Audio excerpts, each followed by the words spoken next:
안녕하세요. 의사는 치료하고 자연이 낫게 한다. 경희바른 한의원 원장 주진원입니다.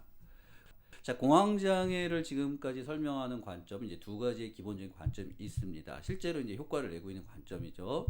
이제 생물학적인 관점, 그리고 이제 프로이드가 이야기하는 이제 정신분석적 관점이 되겠습니다. 그래서 기본적인 약물 치료나 상담 치료 등이 이 원인 가설을 통해서 진행이 되고 있습니다. 자, 여기에 두 가지를 좀 추가해서 보완을 한다면 좀 더 공황장애를 치료하는 데 용이하고 치료율을 높일 수 있을 것 같다라고 제가 말씀을 드리고 제시를 드리는 부분은 이제 오늘 말씀드린 진화적 관점과 그리고 한의학적인 관점이 되겠습니다. 자, 한의학적인 관점에 대해서 잠깐 간략하게 말씀드리면은 한의학적으로 이제 간기울결이라든가 결흉이라고 하는 병리가 있는데, 이런 병리가 발생을 하면 이제 공황장애가 생길 수 있기 때문에 이런 부분들을 해결하는 것이 굉장히 또 중요하다라는 것이 되겠고요.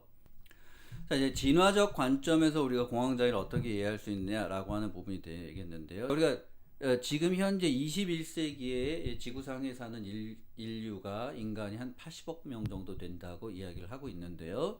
자, 지금부터 약 2000년 전, 기원전 1세기경에 지구상에 사는 인구를 학자들은 약 2억 명에서 2억 5천만 명 정도라고 추정을 하고 있다고 합니다.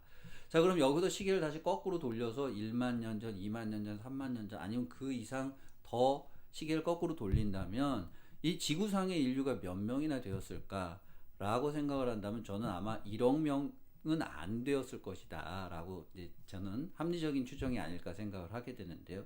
자, 그렇다면 이렇게 인간이 굉장히 희소하게 살았던 그 시대에 그 거주지를 떠나서 반경 50km, 100km, 200km를 간다면 이때 사람을 만날 확률과 맹수를 만날 확률 두 가지 중에서 어느 것이 더 높겠는가라는 것이 되겠습니다.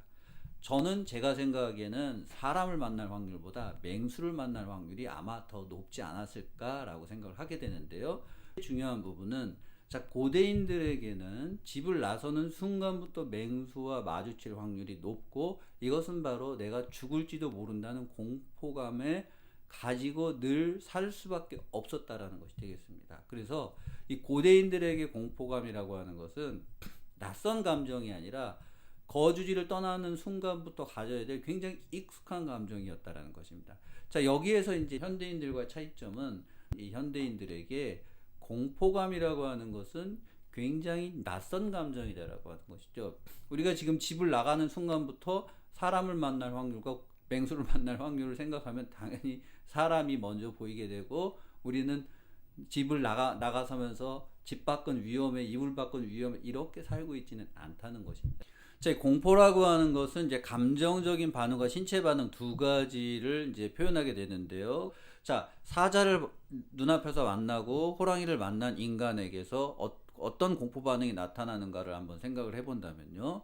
앞서 말씀드린 대로 죽을지도 모른다는 극도의 어떤 절박감을 느낄 것이고, 그렇다면 그 다음에 이 절박감을 느낀 이 사람은 어떻게 하냐는 거죠. 먼저 싸울 것이냐, 도망갈 것이냐. 아마도 기본적인 대응 방법은 도망가는 것이 먼저일 것입니다.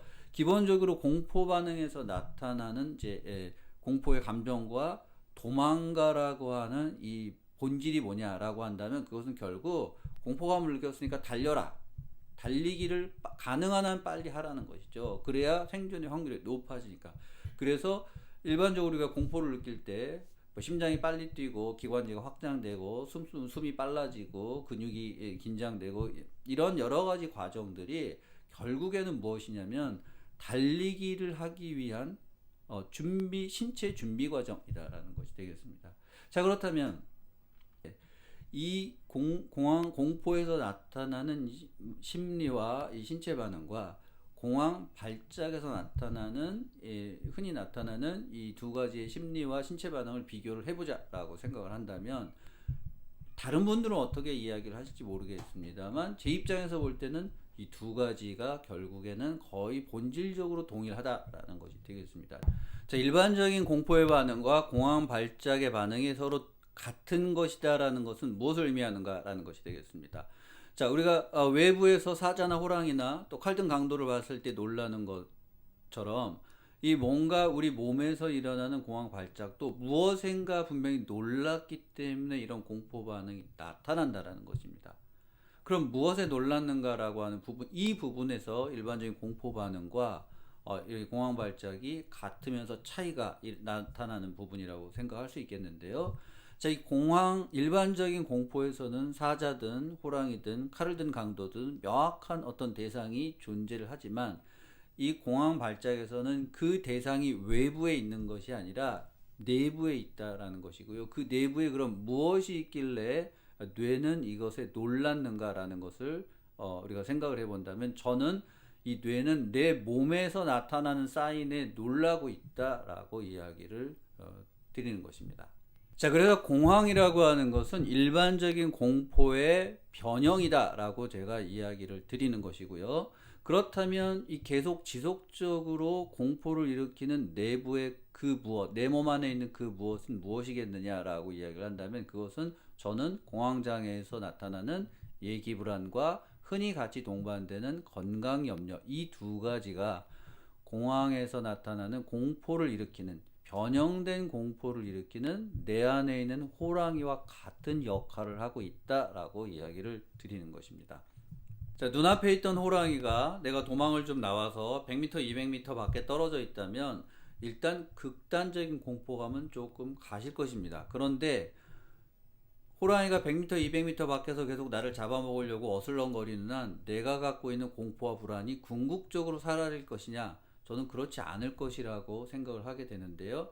이와 마찬가지로 내 몸 안에서 내 뇌가 건강염려증이라든가 또는 예기불안처럼 내 몸에서 일어난 어떤 사인에 대해서 계속 공포감을 가지고 있는 한, 공포와 불안을 가지고 있는 한, 이 공황이라고 하는 것이 과연 없어질 수 있을 것인가 라는 부분에 대해서 저는 그렇지 않을 것이라고 생각을 하게 됩니다.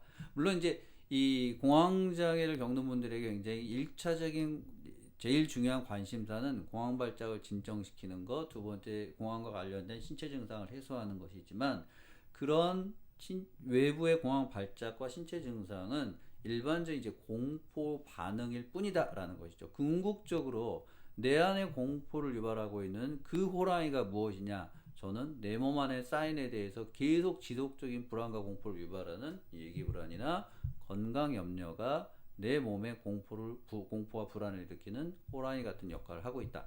이것을 해결하는 것이 굉장히 중요하다라는 것을 말씀을 드리고 싶고요.